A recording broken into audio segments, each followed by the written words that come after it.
Okay, do you ever wonder if your villain has to be a tangible person or can just be more of a force? Especially in the fantasy world, there's a lot of debate about this.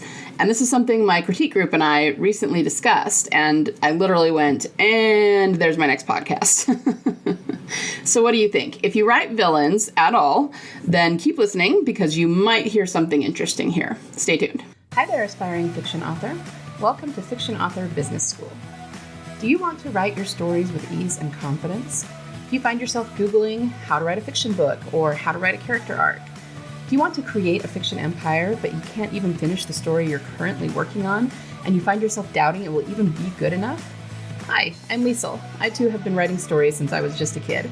I wanted to do something about my fiction writing dreams, but got information overload every time I looked for writing help because there's just so much out there on the internet. I wanted confidence that I wouldn't disappoint my readers and a plan to publish regularly.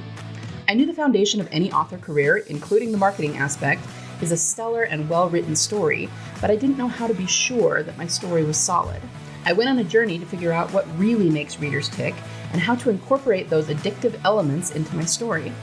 In this podcast, you'll find specific, tactical fiction writing tips, solutions to writing more words more efficiently, and secrets to mastering your author mindset. So, put on your fuzzy slippers, grab a notebook and pen and some chocolate, and let's write some fiction. Introduction.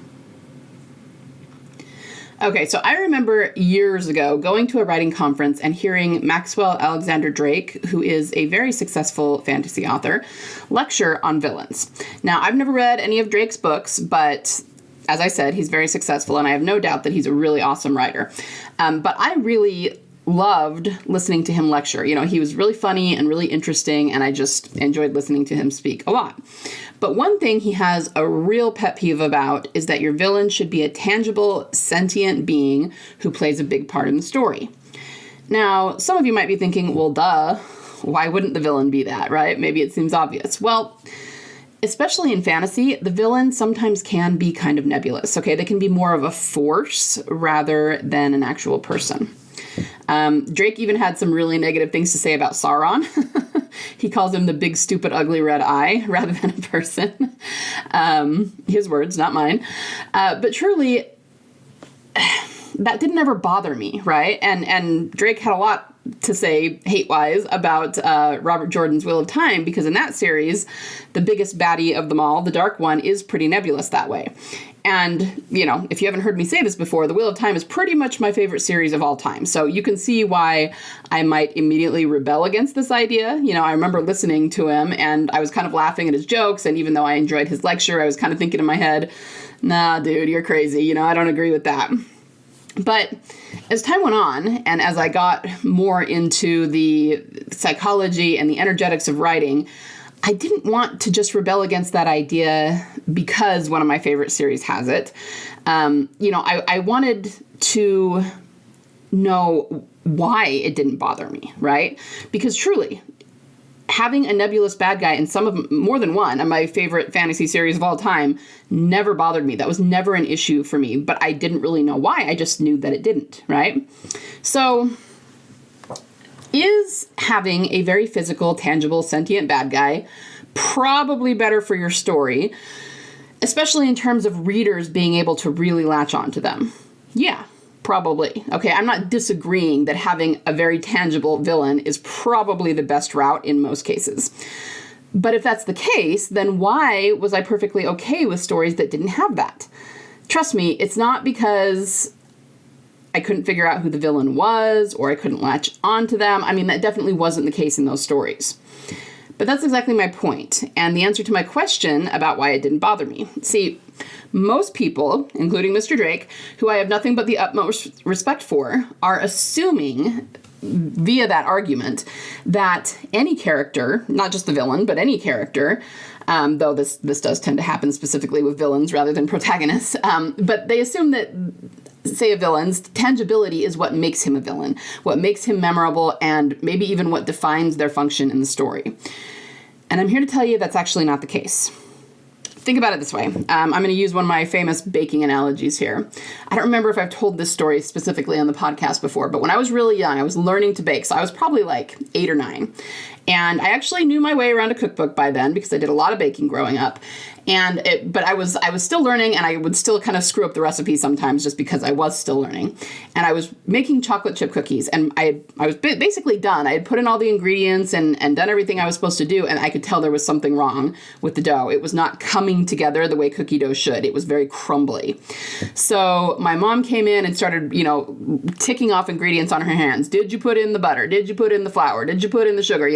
And when she got to eggs, I almost said yes, and then I stopped and went, oh, that's it. I forgot the eggs. So I went to the fridge and got the eggs and put them in. And certainly, the eggs are a binder. It did bring the dough together because I put them in at the wrong time. It was not perfect cookie dough. It actually ended up being very cake-like. But, it worked out. It still tasted okay. We made the cookies.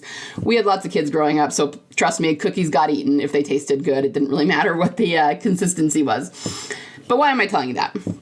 Because I want you to think of it this way. When you eat a chocolate chip cookie, you really don't think you're eating an egg, right? It doesn't look like an egg, it doesn't smell like an egg, doesn't have the texture of any kind of egg. And sure, most of us probably intuitively, or because we've know something about baking, we know that there's eggs in cookies. So we know that we're eating eggs among other things. But if you didn't know that, if you were just looking at it based on what you can observe in the finished product of the cookie, you would have no idea there were eggs in there, right? It doesn't look like eggs at all. So if you were to give a cookie to someone who truly knew nothing about baking, they wouldn't know that there were eggs in a cookie. So it's kind of the same thing here. The reason that any given element of writing, so whether it's your villain or your world building or your protagonist, any element, whether it works or doesn't work is actually because of the invisible elements of the story. It has nothing to do with what we can actually see of the villain. And believe it or not, it doesn't really have a whole lot to do with what he does or what he says. Or she, sorry. I tend to default to he when it comes to villain, but he or she, whoever your villain is. You can have a villain, let's put it this way, and this is kind of the ultimate thing that proves that it doesn't really matter whether they're sentient and tangible or not, because there are plenty of stories out there that do have a sentient, tangible being as their villain, and either the story sucks or the villain sucks. So obviously that is not the end-all be-all for writing a great villain. On the other hand, you have stories like The Wheel of Time and Lord of the Rings that really, really resonate with people. And, years and years and years after they're written, hordes of people are still reading them and loving them. Clearly, something was done right there. And just because they don't have a sentient being for the villain, or in other words, because the villain's a little more nebulous, didn't mean that the story wasn't successful. Okay, so that really should be your main piece of evidence right there that this argument isn't really very sound. Okay, so the elements, the invisible elements, are just a lot deeper than what we see or what we hear the villain say. It's about understanding these invisible elements, understanding the psychology of the character journey, hitting all 3 levels of emotion of your story, and doing that intentionally, okay? That is what makes the whole story come together in a pleasing way and work. Very much like our chocolate chip cookie. If we don't get all the ingredients in, it's not going to work. The dough is not going to come together. It's not going to bake right. And like I said, even though I was able to put that in and kind of salvage it, it was not the best. It would be the equivalent of a somewhat mediocre, unfocused story because I waited too long to put the eggs in, so the texture wasn't quite right. It was a little screwy, right? And it was still okay. But remember that stories can be okay and sell some books, but they're never going to be as successful as you want them to be if, everything is not coming together really well the way that it's supposed to. So, to be more specific, when it comes to the villain, I guess the next question is then, what do we need to do to make sure that whether our villain is nebulous and a force or whether they're a more tangible being, what do we need to do to make that villain really, really successful in the story, right? Well, I guess the 10,000 foot view is that we need to feel the villain's presence. And here's where the argument about the villain needing to be tangible, again, becomes maybe even a little bit silly to me, okay? Using story psychology and the character journey, I can tell you that you need to feel the villain's presence pretty much right away in the story, like first act, maybe even first chapter, first scene. But I can also tell you that actually putting the villain on the page that early is going to be a mistake. Like anyone who's ever studied storycraft, you know that you don't put the villain on the first page usually. Possibly if there's a prologue, but not in the opening chapter. That's not what the opening chapter is for. So you have to make the villain's presence known in other ways, through the conflict that you, the author, know that the villain is at the core of, right? Even if your characters and your readers don't know that. So a lot of times in the opening scene, we might see something like some of the villain's thugs, or we're showing a negative side effect of what the villain is doing. I mean, there's plenty of ways to do this, but I want you to think about what I just said. Really think about it. There are times, such as in the first chapter or the opening act, right, where the villain's presence needs to be felt without the villain actually being present, okay? Independent of this argument about whether the villain should be tangible or not, that's the case in Storycraft. And if that's the case, doesn't that kind of prove that we don't need a super tangible villain? Now, I'm going to give you the things that you kind of must have in your story where the villain is concerned. And I will say that having a tangible villain will work best and be easiest for these things, okay? Again, I'm really not arguing that. I'm just saying that if you know what you're doing, it's not absolutely necessary to have a tangible villain. Especially when you're starting out, when you're writing your first few books, I definitely would, because keeping track of a villain's presence without him or her actually being a physical character is a little bit tricky, and you have to keep more things in your head and you have to balance more things. So it's not something that I would recommend, especially for first-time authors. But again, once you become more skilled and kind of know what you need to have in the story to bring the villain out and to, you know, make the story work, then you can play with things a little bit more. And again, I just think it's a little bit silly to bash stories that have a more nebulous villain, especially when they're super, super successful in the eyes of the readers or in the eyes of the audience, okay? So again, I go back to the why didn't a nebulous villain bother me? Because the author helped me, the reader, feel the presence of the villain in ways that are effective and necessary to the story. Okay, it was always totally clear who the villain was, what he or she was, what they were planning, and why they were important. Okay, so let's go over each of those. We need to know who the villain is.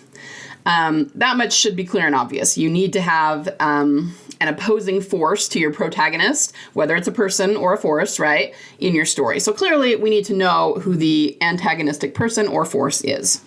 Next, we need to know why they're important to the story and the character. In other words, we need to know their motivations and probably their backstory. Notice that even in those more nebulous beings, you know, maybe we should stick with Sauron because most people know him, we do know the backstory of Sauron. They tell us right up front about these battles and things that happened in the past. And if you read the series, the books, there are entire indexes and appendices about the histories of Middle-earth, right? So we know who the villain is, and we know what his motivations and backstory are. The third thing we need to know is what they're doing. At some point, their evil plan has to become clear. And that's true of any story, guys. I mean, of course, the characters may spend the majority of the book not knowing what the evil plan is or trying to figure it out, but at some point, you have to reveal the villain's master plan, their evil plan, to the reader, okay? And once we understand that, that also helps us understand the villain a little bit more.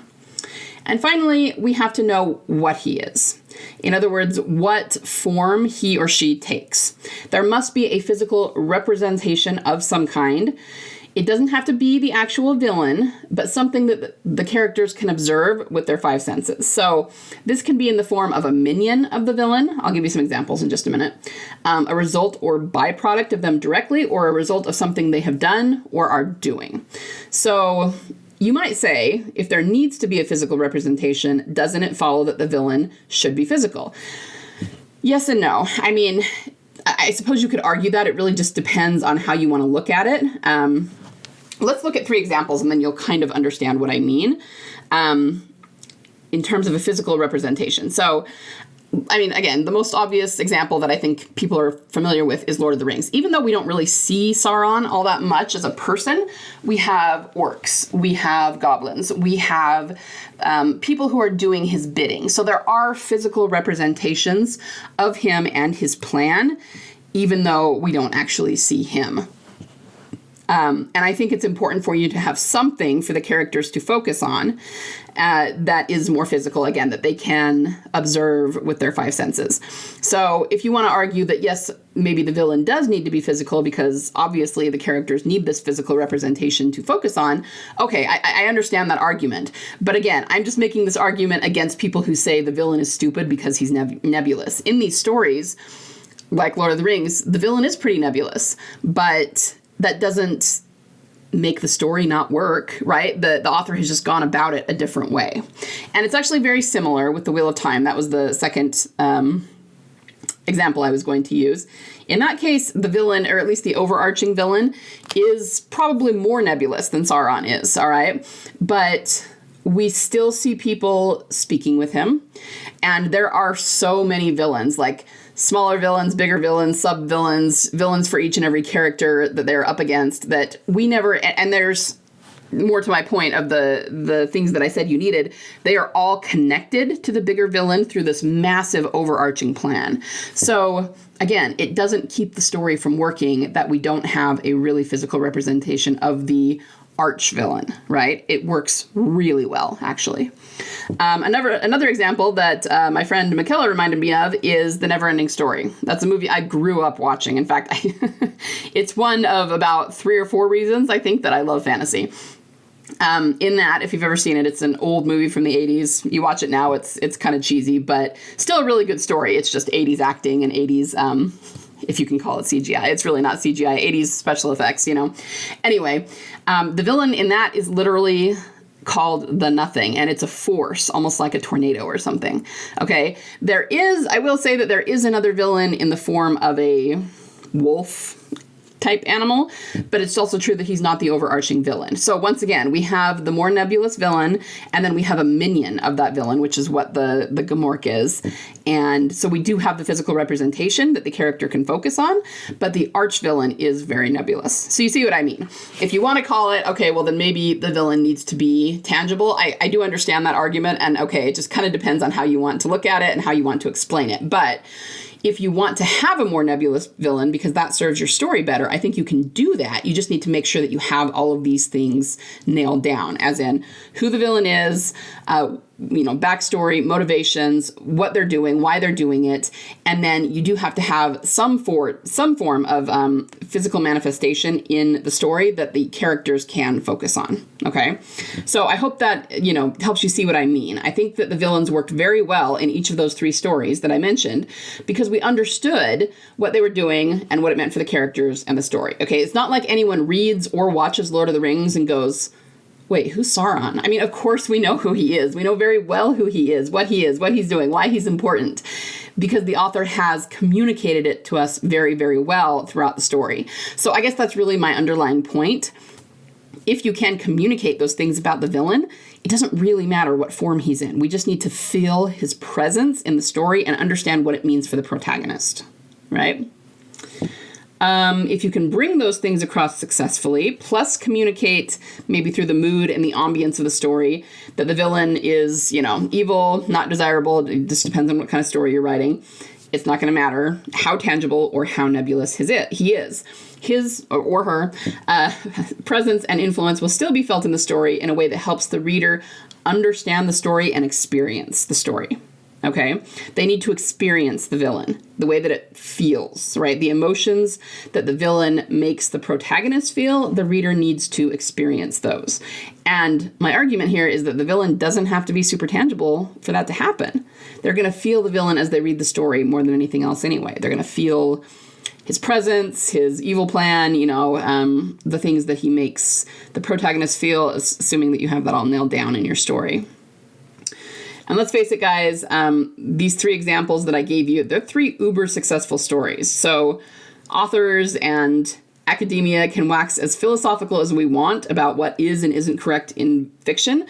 But we all know at the end of the day, it's the readers who buy it and gush about it, or don't, who are the ultimate authorities on whether the story was successful or not. Okay, so either the readers love it or they don't. And in these 3 stories, at least, where the villain is very nebulous, the audience loves those stories. That's why they're so successful.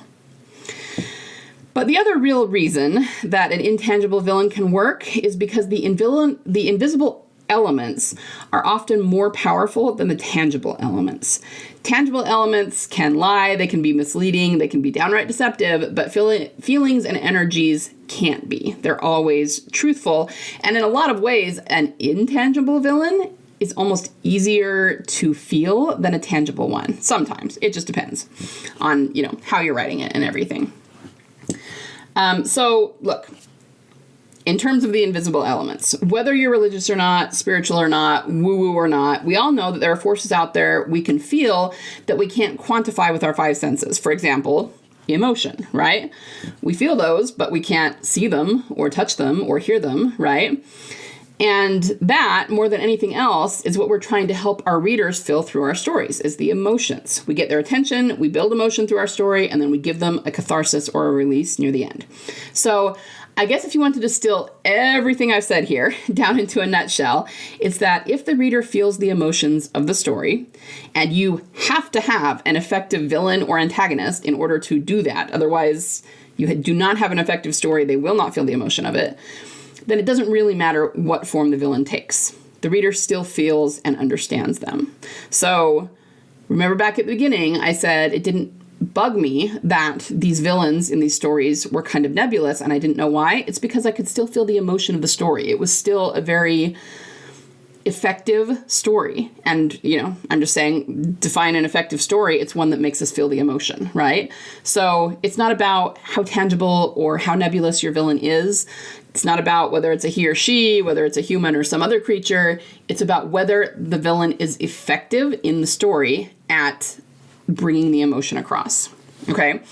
But if you do want the logical steps, for what you need to include, they are what I said above. We need to know who the villain is, just to recap. We need to know what he is, what his plan is. And again, I keep saying he, but he, she, it, whatever it is.